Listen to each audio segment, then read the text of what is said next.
থেকে এসেছি ভাই, আমরা সবাই আমরা সবাই যাও তোমার ভাই বলতেছেন তো। অবশেষে প্রিন্স মামুন আর লাইলা এক হয়ে গেছে। আর কে জানতো আলিফ লাইলা সিনেমার মতো এক হয়ে যাবে। আপনারা আগে ভিডিওটি দেখুন, পরে আমি সবকিছু বলতে আছি। এরকম তো হতেই পারে। হ্যাঁ লিড ডাউন হয়ে গেছে।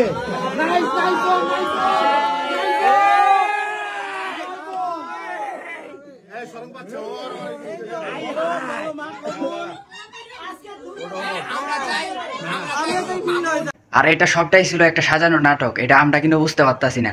আমরাই কিন্তু তাকে ভাইরাল করে দিছি, ঠিক আছে? আমরা প্রত্যেকদিন প্রতিনিয়ত ভিডিও বানিয়ে গেছি তাকে নিয়ে। আর এই ভিডিও দেখে তারাও কিন্তু অনেক উন্নত হয়ে গেছে, অনেক বড় সেলিব্রিটি হয়ে গেছে। ঠিক আছে মাফ করে দাও দেই। আসো মুখে আসো কেন?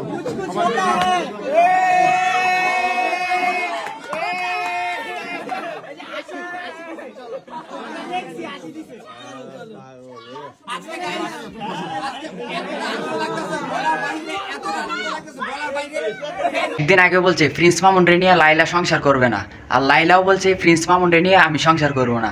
ভালো উপহার ভালো একটা ওর অনেক ভুল আছে, অনেক কিছু আছে, বাট ওর গায়ে হাত দেওয়াটা আসলে ওরকম ভাবে উচিত হয় না। আমি নিজেই রিগ্রেট ফিল করতেছি, নিজেই অনুতপ্ত।